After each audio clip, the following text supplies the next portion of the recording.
This is the BiggerPockets Podcast, show 443. You're listening to BiggerPockets Radio, simplifying real estate for investors large and small. If you're here looking to learn about real estate investing without all the hype, you're in the right place. Stay tuned and be sure to join the millions of others who have benefited from BiggerPockets.com, your home for real estate investing online. What's going on, everyone? It's Brendan Turner, host of the BiggerPockets Podcast, here with my co-host, Mr. David Green. What's up, man? How you doing? I'm doing really good. We did a fantastic interview today. Yeah, this we did. is one of the best we've done, I think. Yeah, this is a amazing guest, a guy named Jim Kwik. You may have heard about him. He's kind of a big deal. He is the guy that you see him hanging out with Will Smith and Oprah and Stan Lee. And I really wanted to ask him today on the show. We never got to it, but I wanted him to explain his story of hanging out with Stan Lee. Stan Lee from the Marvel comics, because it's just a phenomenal story. So here's what I'm going to say. He wrote a book called Limitless. I devoured it this weekend. It's amazing. If you want to hear the Stan Lee story, you're going to have to read the book. So that's my tease to get you to read the book, because it is so good. Today's show is all about the brain and how to make the brain work better so we can get better things out of life, like our real estate or our wealth or our finances or our business or our family life. And all of that stuff is improved or hurt by what's going on between our ears. And so Jim is the guy, he's the guy in the world for training your brain to work better. So today we cover things like how to read faster with greater comprehension, how to remember more things, how to remember people's names. We talk a little bit about identity, on the words that we how we talk about ourselves, we just cover a lot of ground today. So I think you guys are going to love this interview. But before we get to that, let's get to today's quick tip. Very simple quick tip today. I want you to listen to this show with a pencil and paper, if possible. I mean, if you're driving to work or whatever, that's fine. Don't turn it off. But if you have the ability to listen to this with a pen and paper, please do. Especially at the end, Jim lays out 10 final tips in the last 10 minutes of the show, maybe, or 20 minutes of the show. Lays out 10, do these 10 things if you want to increase your life, improve your life, because this is what's going to help your brain. Everything from he actually names a bunch of foods that you should be eating to just a lot of good stuff. So the quick tip is listen with a pen and paper if possible. And also, he at the end of the show also talks about he's going to give away one of his books to somebody for sharing this on their social media. So, go listen for that as well and do all that good stuff.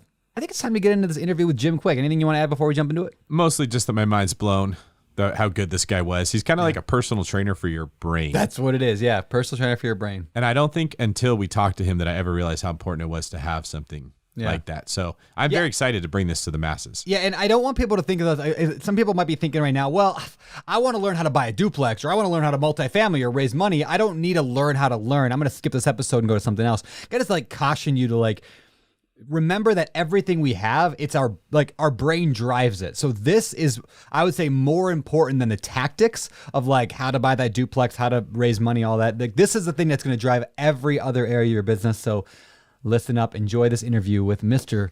Jim Kwik. Mr. Jim Kwik, it is amazing to have you on the show today. It's a huge honor. And I want to just start by jumping right into things and wondering, how did you become this guy? You teach celebrities and movie stars and athletes and CEOs all about how to increase their brain power. How did that happen? Where did that passion come from? Well, you could say my inspiration was my desperation. If people see me on stage or on YouTube videos, I do these crazy demonstrations where maybe I'll have 50 or 100 people stand up in an audience and introduce themselves, and I'll memorize all their names. Or maybe they'll give me 100 words or 100 numbers, and I'll recall them forwards and backwards in and out of order. And I always tell people afterwards, I don't do this to impress you.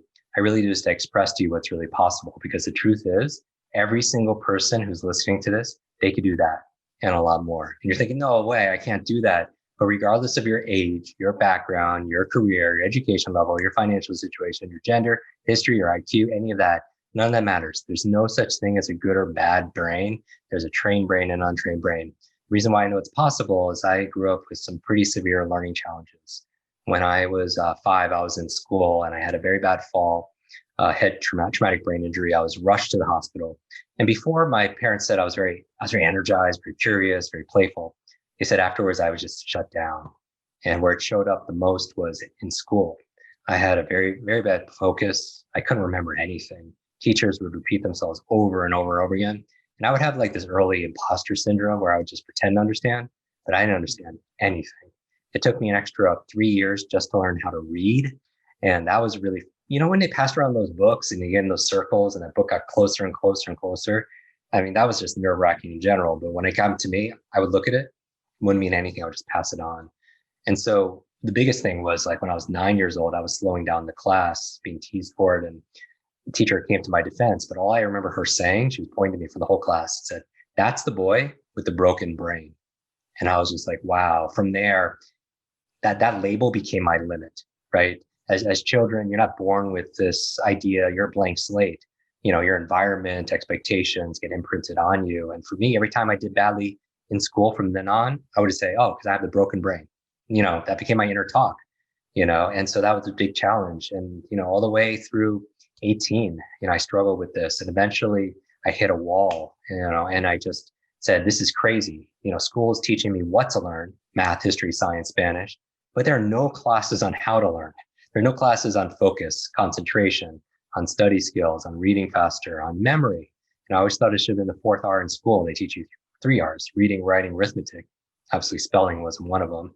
But what about recall? What about retention? What about remember? Socrates says learning is remembering, right? But you look at a kid, and you'll say, study or concentrate, or remember this. But that's like looking at a kid and say, play the ukulele, who's never taken a class on the ukulele. We've never taken classes on any of these things because school taught us what to learn, not how to learn, and the school system hasn't improved as much as the world has.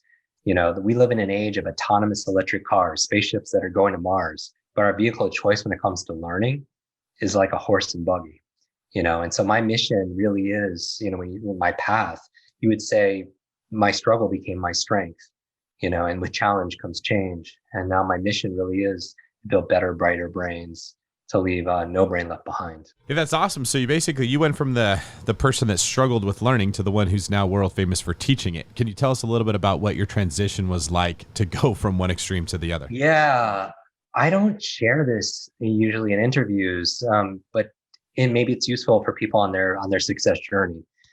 When I was 18, I learned all these skills. I turned and transformed my brain and my grades. First time I ever did anything well. And when you're like that, you can't help but help other people, right? I believe passion is what lights you up. Purpose is how you take that passion to light other people up. So my passion quickly became learning where it wasn't before. And my purpose is teaching other people how to learn. But I didn't know how to do it. And I didn't have a lot of money in school. I had to work all these part-time jobs. And I said, oh, well, friends, like, why don't you tutor? You're tutoring us. Why don't you tutor what you've learned to other people? I was like, okay, I don't know how to do that. But when I had that thought, I was walking past a classroom that wasn't being used. And I was like, okay, next week, same time, same place, I'm going to do like a little information session. I'm going to teach, I put 5 or 10 people in that room and teach them speed reading memory tactics. And maybe 1 or 2 of them wants to be tutored. And I go home, and this is my first marketing, guys. I take a scrap piece of paper and I take a marker and I write free speed reading memory tips, get better grades, less time, classroom Thursday, 7:00. Next morning, I make some photocopies on the way to class, put on some bulletin boards, not a lot. Fast forward to Thursday, 7:00. I'm walking there. I'm getting nervous. I'm like doubting myself. I'm like, oh, I hope 5 people like show up. I turn the hallway. There's a crowd of people outside the room. And I'm thinking, honest to God, I was like, oh, I hope whatever's going on ends soon so I could do my thing, right? Not thinking why they're there. And then I go there and there's, like mentioned, a crowd there. I can't even get in. It's like, what's going on inside? And this guy looks at me. He's like, there's a speed reading class. And honest to God, I said, wow, what a coincidence. What are the chances there's another speed reading class, the same room, the same time, the same date? And this is like, you can only see what you believe is possible, right? And they say, I'll believe it when I see it, but it's also, you'll see it when you believe it. I didn't believe it. So I went inside, I pushed my way in, and there's a crowd of people. And lo and behold, nobody's teaching. And it takes my slow brain, it's embarrassing to admit, all that time to realize why they're all there. And I count to a head count instead of 5 people or 10 people, there's 110 people. And just as background, I'm 18 years old. I look really young. There's graduate students, teaching assistants, and I'm phobic of public speaking. I have nothing prepared to say. And I'm phobic of public speaking because I grew up with learning challenges. I couldn't read, as I mentioned, but I taught myself how to read by reading comic books. And I felt like my superpower was like being invisible growing up. Because when you feel like you're broken, you don't want to be called on in class. You don't want to give a book report. So I would lie and say I didn't do the book report. to the teacher, and I would just throw it out on the way out.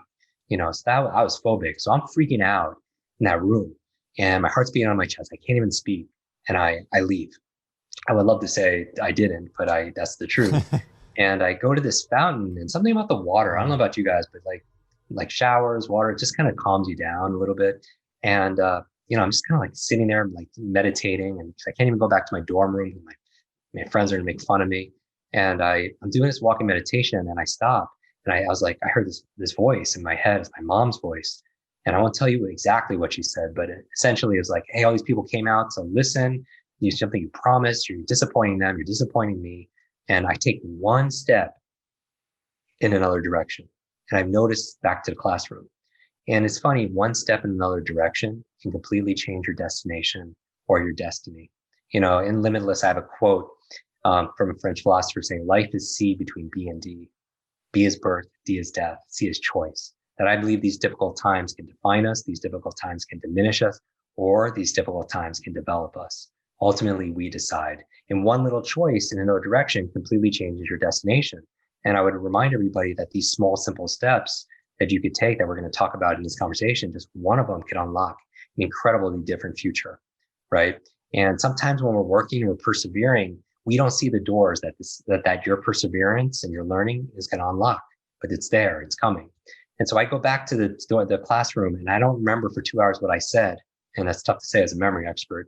But after I'm done, I remember I was like, I don't know how to help everybody, but I need about 10 hours to teach you what I know. I could spend 2 hours a week for the next 5 weeks. I get $30 an hour, because that's what I got teaching tennis when I was back in high school. And I'll be in the student center tomorrow to answer your questions at noon. And I promise you guys, all these people just stood up and left. Nobody talked to me. And I have these two overwhelming emotions. Number one, totally confused, like what just happened, and total exhaustion. Have you guys ever done something you never thought you could do? It's like a big fear, and then you do it, and then afterwards, I like emotionally, mentally, physically spent, and I end up falling asleep on the floor, right on the carpet. And I get woken up the next morning, looking up at the next class coming in the morning, really embarrassing, really on myself, and I run back, to my dorm room, shower, go to breakfast, go to class. 12 o'clock comes. I was like, oh, I promised I'd be there to answer questions. I'm running the student center, hoping one person shows up, just one. And I get to the student center. There's a crowd of people there, same crowd. And after not even 2 hours, 71 people, 71 of those 100 kids signed up for a program that didn't even exist yet at $300 a person, $30 an hour times 10 hours. Because I didn't realize that kids could go to an ATM machine and take out $300 cash, because I didn't have an ATM card. And now I'm not even 19 years old, and I have $21,000 cash in my backpack. And what do I use it for? Part of it, I used it for food, because I was very underweight and wasn't eating really well. But most of it, I used to feed my mind. I read this quote a long time ago. It said, don't let school get in the way of your education. Mark Twain quote. But I just thought I started using my money and invested in my own education, learn every speed reading, memory, adult learning theory, everything I could to further my career. The reason why I'm here with you today is one of those students. She was a freshman in college, read 30 books in 30 days. Now just kind of get that. If you have books on your shelf you haven't read yet, go to Amazon, pick 30 books and you read it, not skim or scan, but really absorbed it. And I wanted to find out not how. I know how, I taught her. I want to know why. Like, what's her motivation? And I found out her mother was dying of terminal cancer, and doctors gave her mom just 60 days, 2 months to live. And the books she was reading were books to save her mom's life. And I wished her luck, said prayers. We said prayers together. And then 6 months goes by, and I get a call from this young lady. She's crying. She's crying. And when she stopped, I found out they're tears of joy, that her mother not only survived, but is really getting better. Doctors don't know how, they don't know why. They called it a miracle. But her mother attributed 100% to the great advice she got from her daughter, who learned it from all these books. And in that moment, I realized something, that if knowledge is power, learning is your superpower. That if knowledge is power, learning is your superpower. And it's a superpower we all have. And that's that moment I dedicated my whole life to showing people how to unlock that superpower inside of them. And, that's what I really believe we're here to do, that we're here to, the life we live are the lessons we teach. We all have this genius inside of us. It's just, our brains doesn't come with an owner's manual. It's not user friendly, and we're not taught in school how to access it. And so I made that my mission in life. That's amazing, man. Really, really good stuff. Okay, so I want to get into some more like tangible stuff here. Like specifically, maybe we could cover like reading, like memorization, stuff that we can do to improve our brain, obviously today. So why don't we start with reading the first thing? Like, the question I have is, why do people struggle so much with reading fast, understanding what they're reading, and how can they improve both their speed and comprehension? I'll give you the reason why it's a challenge when it comes to actually reading is subvocalization. Subvocalization, meaning it's like, have you ever, when you're reading, notice you hear that inner voice inside your head? Hopefully it's your own voice. It's not like somebody else's voice. The reason why it's a challenge that they call it subvocalization. If you have to say the words inside your head, you can only read as fast as you could speak. That means your reading speed is limited to your talking speed, not your thinking speed. But we could actually think a lot faster than we could read. Like, how many people do you know listen to a podcast or an audiobook at faster speed, right? Yeah, and they can understand it, but they can't speak that fast. The challenge is a lot of people, they feel like in order for them to understand it, they have to say the words because the way they learned. Teacher said, sit quietly by yourself, like read quietly to yourself, read silently to yourself. And that's where you took that external voice and you internalize. It's been there ever since. So how do you get over some of these obstacles? One thing I would say to help everybody here be a better reader that will instantly boost your reading speed and focus would be to use a visual pacer. So when you read using a visual pacer, and a visual pacer could be something as simple as using a pen or a highlighter, a mouse on a computer, your finger, probably the easiest because you always carry it with you. Underlining the word, not skipping anything, will boost your reading speed 25 to 50% across the board. Just trying it even now. I'm not taking the time here, but if everyone just picked up a book, read for 60 seconds how they normally would read, count the number of lines, and then continue reading with your finger, just underlining, not touching the screen, not touching the paper, but just right above it, using your eyes and just kind of pacing back and forth, that and count the number of lines in 60 seconds with your visual pacer. That second number would be about a 25, 50% lift, which is incredible, right? How many people would love to get 50% on their investments, last year? Right? But reading takes time, and time is money, right? And so using this will help not only with your speed, because a lot of times people are slow because they backskip, they reread words, which is a really bad habit. So this gets you to go through the information. And because you have better focus, you tend to understand the information better and also retain it better also as well. I actually, in my Instagram profile, I just put a link there. I'll make sure it's there at the time of this broadcast, where people could take a free masterclass, absolutely free. They just bring a book online, schedule it, do it, and I'll walk you through this process. I think like when I was younger, I used to read, like every single solitary word on the page. And today, like even reading your chapter on speed reading in the book, like I realized I do a lot of that. And so like my speed, I probably read, 500 words a minute now because like I'm using that exact same philosophy and that's the exact same thing. And it really works. The average person reads about 200, 250 words per minute. And if you could do something at 500 words a minute, that means what the average person has to read about 4 hours a day. Just think about all that, what you have to process in a day. Not just books, but email, social media, like all that reading.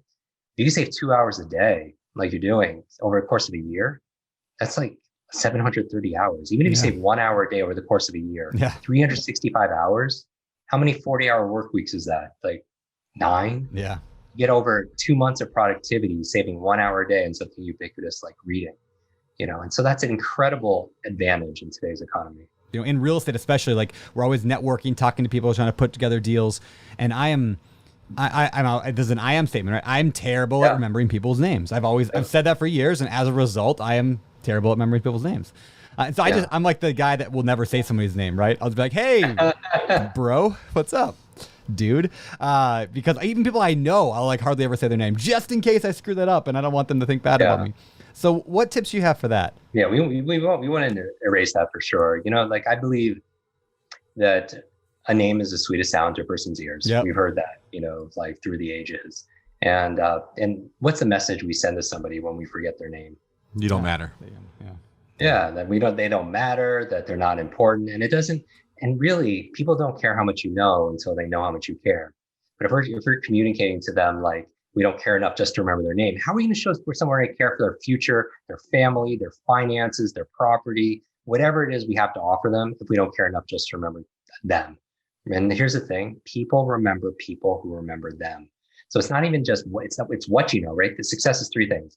Success is what you know. So that's why learning faster is such an advantage, but it's also who you know, right? And who you remember. But it's not only that, it's also who knows you, right? And when you could walk into a room and meet 20 strangers and leave saying goodbye to every single one of them by name, who are they all going to remember?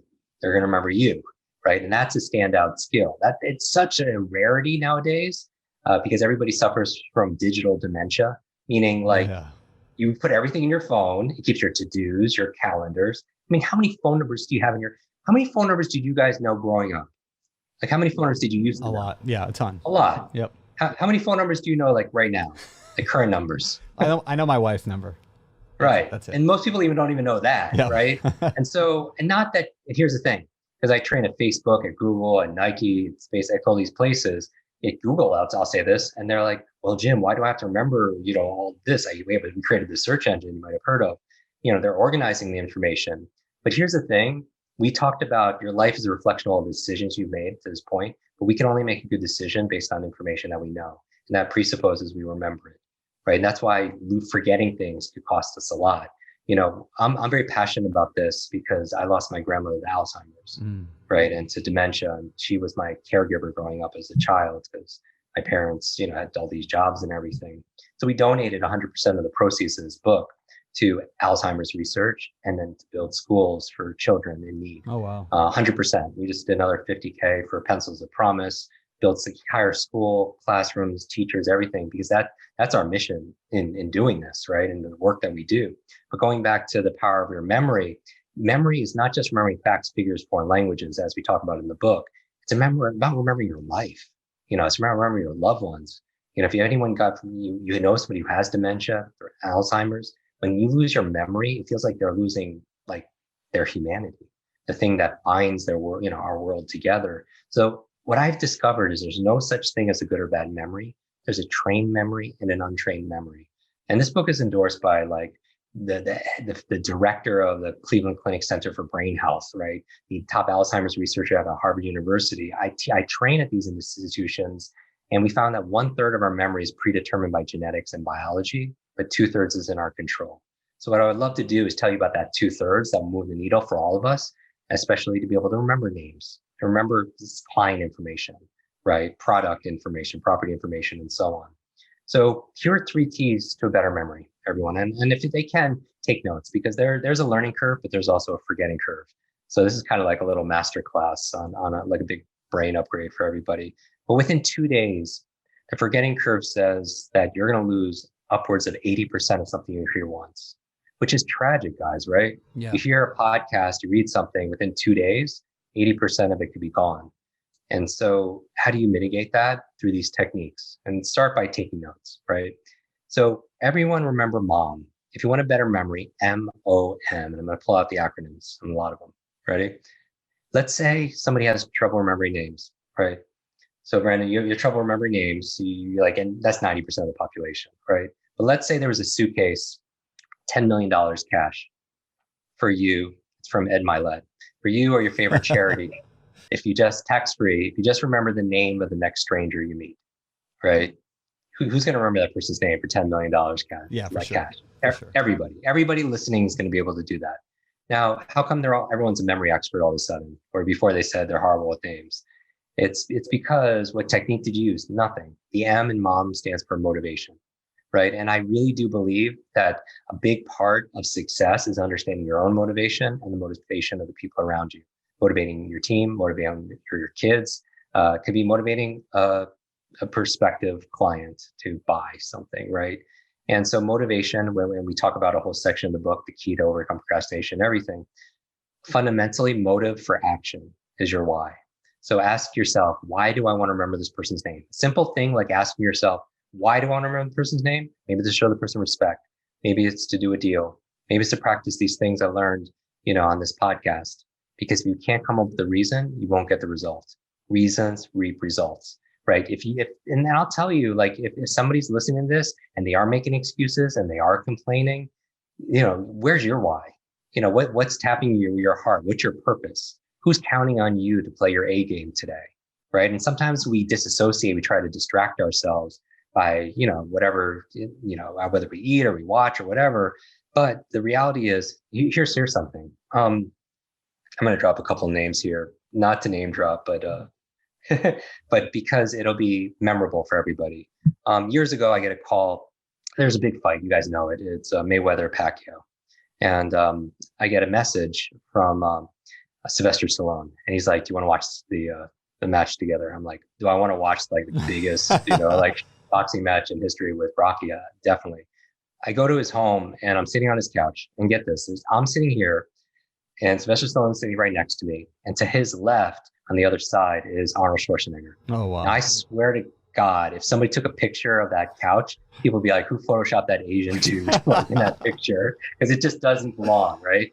But I watched, all the match and everything. I was like, and you guys saw it. It was what it was. But then I was just like, what does it take, guys, to be like that good? $300 million, like playing. What's it take to be a champion? And I'll always remember what Arnold said. He said, Jim, the difference between a champion and an amateur is a champion is willing to push past the pain period.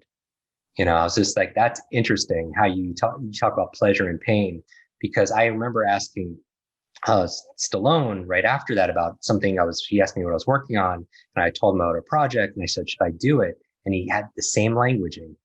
He said, will the rewards or the pleasure be worth the pain? Right. And you think about building a muscle or anything else, and it's always those last reps that we least want to do, but we get the most growth out of.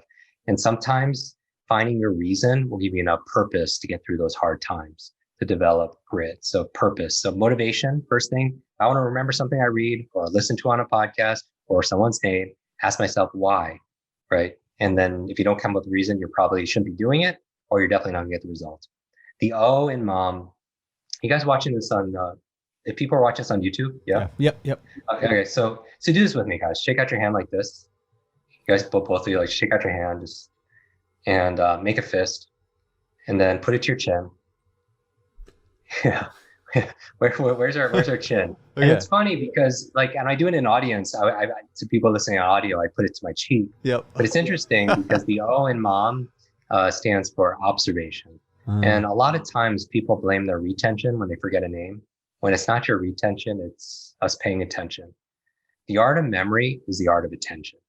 The art of memory is the art of attention. But often we're not really listening to somebody. We're thinking about how we're going to respond if we're on this. We're waiting for our turn to speak, right? And even if you write down a simple word like listen and scramble the letters, it spells another word perfectly. It's like a brain teaser. It spells the word silent. And I feel like a lot of people, they don't want even family friends, they don't want our gifts, but they want our presence, right? And I think those that I've noticed that have a powerful presence, they also have an incredible memory because they're powerfully present. And so their incredible memory and their powerful presence comes from being powerfully present with people. And who could do that? We could all do that and show the person, more presence.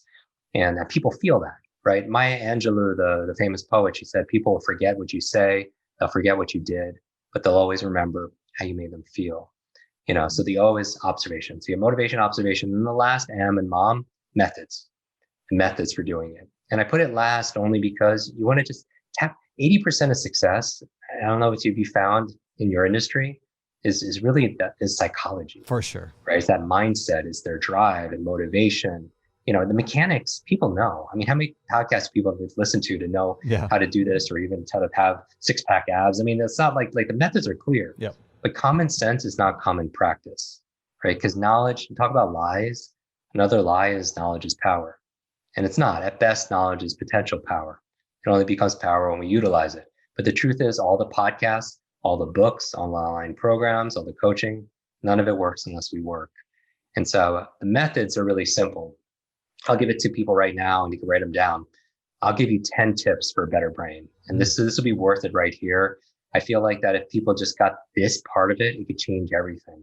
It could take you to the next level of your learning and also your life. So remember I said 2/3 of your memory is predetermined by genetics, is by lifestyle, is in your control. I'm going to share with everyone really quickly 10 keys for having a limitless brain. And again, when you upgrade this software here, this operating system, everything in your life improves, not just your financially, but all the treasures of your life. So what I'm going to ask everyone to do is turn this into an assessment. I believe self-awareness is a superpower, and that it rate yourself on a scale of 0 to 10. How much energy are you putting to these 10 things? All right, I'm going to give you everyone 10 quick tips for having a better brain. And I promise people a difference also in a better life. All right, so the first one is a good brain diet. All right, so on a scale of 0 to 10, how good is your diet? Now, people could search this, and I teach people how to memorize these lists and everything else like this online. We have our own podcast, and we have, all these downloads for it. But I would say that some of the most famous ones in the area of neuronutrition: avocados, blueberries, I call them brain berries, broccoli, olive oil is good for the brain, eggs, if your diet allows, the choline in eggs, good for your brain, green leafy vegetables like kale and spinach, wild salmon, sardines. Your brain's mostly fat, so those fish oils are big. Turmeric, helps to lower inflammation. I make like an almond milk with turmeric. It's really good for you. Walnuts, good for the brain. Looks like a human brain. And dark chocolate, not milk chocolate, but dark chocolate's good for your brain. Number 2, besides a good brain diet, on the opposite side, the things that are bad, processed foods, fried foods, high sugar foods, really bad for the brain. What you eat matters, especially for your gray matter. So 0 to 10, how good's your brain diet? Number 2, we've talked about killing ants. Killing ants is actually clinically proven to be good for your brain. ANTS obviously is an acronym. I got this from Dr. Daniel. I was gonna say ants. Yeah, Dr. Daniel Amen, who wrote Change Your Brain, Change Your Life. ANTS stands for automatic negative thoughts. So on a scale of 0 to 10, how good and positive, encouraging are your thoughts? And I would just remind everybody, thoughts are things that if you think you can, either way, you're right. Henry Ford said that. So that's 0 to 10, 10 being great. Third one, exercise. This is a big one. And I don't just mean like CrossFit 3 times a week or Pilates, whatever. Moving. We're stuck behind screens all day. They say sitting is the new smoking, no judgment, but it's just, we're not getting the movement. And that, Steve Jobs was famous for doing these walking meetings, very creative, right? Come up with solutions. We know as your body moves, your brain grooves. That if you listen to this podcast or an audiobook when you're on something like going on a walk on the beach or walking in the park or something elliptical that's rhythmic, you'll actually retain it and understand it better, right? When you move, you create brain-derived neurotrophic factors, fancy words, BDNF, which is like fertilizer for your brain. So on a scale of 0 to 10, how much are you moving? I recommend every 30 minutes, an hour, just get up and just stretch, do some jumping jacks. What's good for your heart, it's going to be good for your head. So number 4, brain nutrients. And I always prefer you get your nutrients from food. But talk to your health practitioner, nutritionist, functional medicine doctor, get a nutrient profile. But because if you're lacking certain key vitamins and minerals, your brain's not going to be working at best. The number 1 nutrient, I would say, omega-3s, DHA. That's what we talked about that fish have. Oh, yeah. Right. Yep. So your essential fatty acids, omega-3s. That's number 4. All right. The rest really fast. Number 5, positive peer group. And you've heard this. Many of your guests have talked about this. You are the average of the 5 people you spend time with. I'll tell you from a brain perspective why that's true. We have these things called mirror neurons. Mirror neurons are like a mirror imitates. And so if you ever notice, like people who have been together for a long time, they tend to look like each other, and because they start adapting the same gestures, the same language, the same habits and behaviors. I always tell people to watch WATCH. W stands for words. We start using the words of the people around us. A, actions. The T, thoughts. Thoughts are things. C, your character. And H, your habits. First, you create your habits, then your habits create you. You create your habits of moving and breathing and hydrating and meditating, and those habits create you back. But we start adopting those 5 things from the people around us too. So that's why they say, if you spend time with 9 broke people, be careful because you're in number 10. Yep. And so who are we spending time with? And sometimes our friends and family are the ones that pull us down because we give them the power to do so. It's not necessarily true, but they maybe have good intentions. They don't want you to get hurt. They're like, why always listen to that podcast with those 2 guys, or like, why are you reading those books or whatever? But maybe they have good intent. They don't want you to get your hopes up. They don't want to lose you because you're growing. But the truth is, like, they can be sincere, but they can be sincerely wrong too. Right. And so monitor your positive peer group. We all need people to encourage us, challenge us, cheerlead for us. And if you haven't found that person yet, be that person for somebody else, especially be that person for yourself. So that's number 5, 0 to 10. Because if you're around energy vampires, people stealing your dreams, stealing your energy, we're going to be stuck. Number 6, clean environment. Your brain loves a clean environment, meaning that when you make your bed, I have this video, millions of views. It's just Jim Kwik's morning routine. Very popular podcast episode that I do. Tim Ferriss has his, Oprah has hers. Mine is about getting your brain right and different things I do in the morning to don't take a lot of time. You do with your kids, but making your bed, right? Because you train the first thing, excellence, and then you take that excellence into other things. Yeah, how you do. It's like how you do anything is how you do everything. Exactly. And excellence is a habit. And also clean environment. Your brain loves that clean environment because imagine you come back at the end of the day to well-made bed, you come back to success, right? In the military, you make that bed impeccable. Like it's like centimeters and angles, right? And so we take that same level of discipline and pride into the things we do. So clean environment. You clean your desktop, all of a sudden you have clarity of thought, right? Everything's where it needs to be. Number 7, big one for everyone, sleep. All right? Because how's your brain the next day when you get a bad night's sleep? How's your focus? How's your ability to make good decisions, to solve problems? How's your memory? So prioritize your sleep. In the book, we talk about extensively how to optimize your sleep. It's where you clean out plaque that leads to brain aging challenges like Alzheimer's. It's where you consolidate short to long-term memory. If you have long-term memory issues, check your sleep. It's also where you dream. Like, do you know, like Paul McCartney created Yesterday in his dream? Oh, no way. Like Mary Shelley created Frankenstein in her dream, right? It's amazing. Like your dreams, your brain doesn't shut off at night. That's why the first thing I do is I remember my dreams in the morning, but I show people how to do that and people to find that free online also as well. And then finally, after sleep, 8, 9, and 10, 8, brain protection, right? Protect your brain. Even though I love competitive sports and UFC and everything else, I'm just like, oh man, that guy's brain is getting like, those concussions aren't good for your brain. It's very resilient, but it's also very fragile.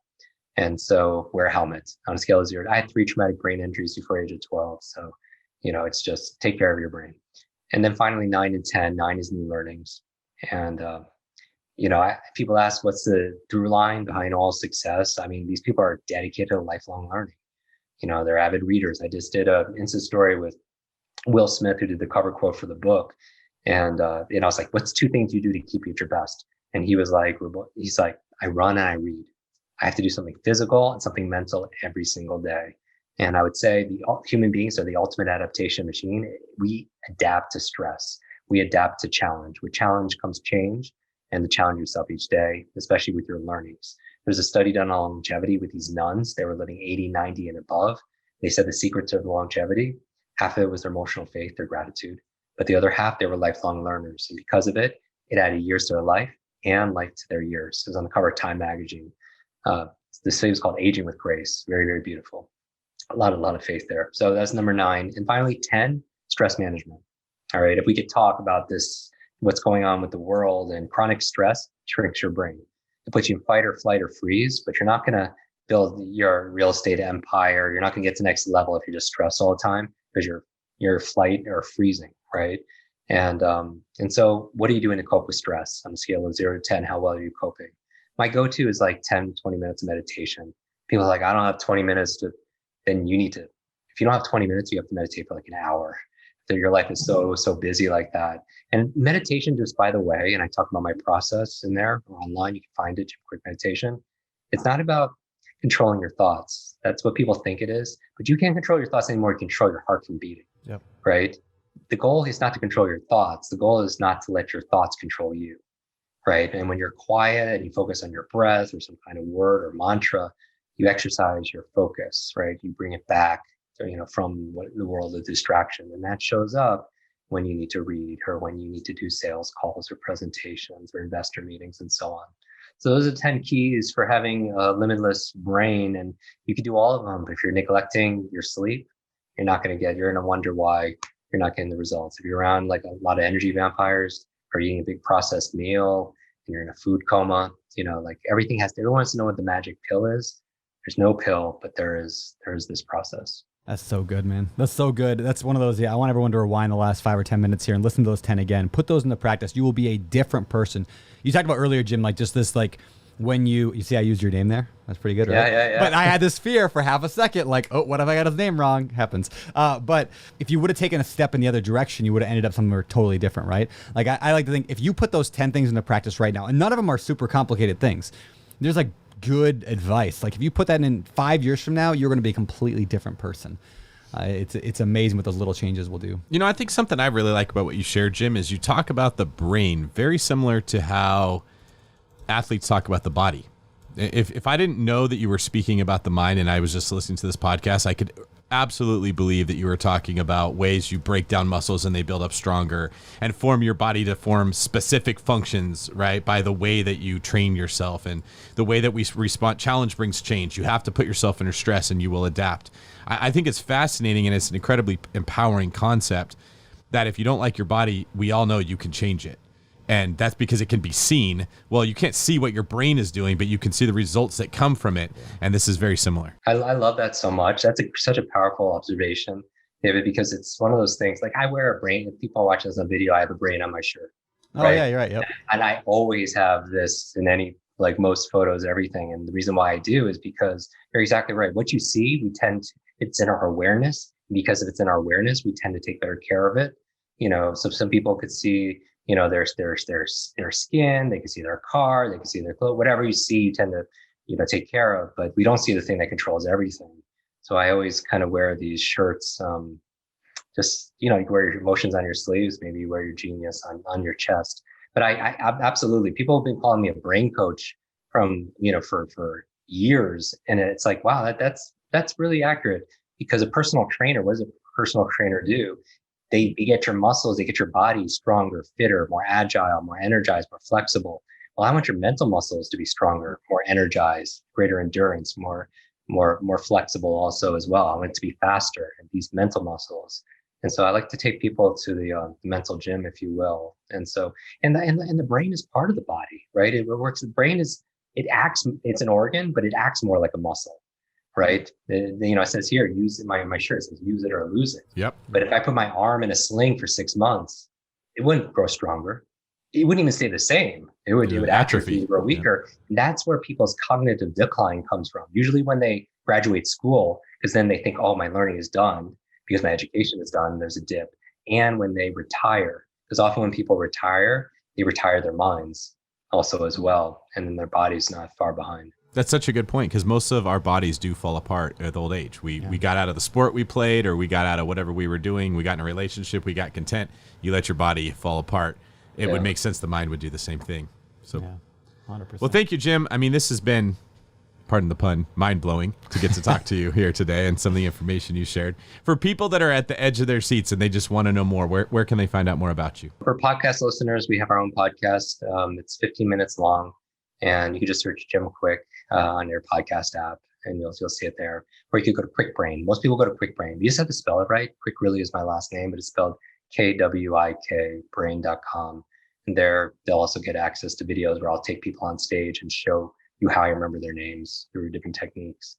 And then on the book, limitlessbook.com, if you're interested, you like to read audiobook, ebook, or print book on limitlessbook.com. We donate the proceeds to charity. And so it's just like an owner's manual for your brain. And then the last thing is on social media. If we're connected, I would challenge actually everybody here to take a screenshot of whatever you're watching or listening to. I'll give you the last brain hack. If you want to learn any subject or skill faster, and we already talked about it's the ultimate advantage. You can learn faster, you apply it towards money, Mandarin, martial arts, music, everything gets easier, right? Mobile home, everything gets easier. So what you could do is learn it with the intention of teaching somebody else. All right. Because they call it the explanation effect. The explanation effect says that if you learn something to explain it to somebody else, you'll learn it twice as well. And so I encourage everyone to take a screenshot of this episode, and tag the three of us on social media and post it. But also post what you got out of this. One thing you're going to do for a limitless brain. What's one thing? Maybe it's that brain food. I'm going to go out and get some of the dark chocolate or avocados. Maybe I'm going to just control a little bit more of my thoughts. Maybe I'm going to do 10 minutes of exercise a day, just to kind of break it up, some jump ropes, some jumping jacks. Maybe I'm going to get those brain vitamins, those omega-3s. Maybe I'm just going to kind of like, as we start, another month or whatever, I'm going to kind of unsubscribe to the negativity of some of these peer groups, that I'm in. Or maybe I'm going to clean my room. Maybe small, simple steps. Remember this, little by little, a little becomes a lot, right? Inch by inch, it's a cinch. Yard by yard is too hard. You don't have to do everything, just something. And so post it, tag us in it. And that way I get to see it, and I'll repost some of my favorites, and I'll actually send a copy of the book to one person. That's just awesome, as a dude. thank you. Just as a thank you.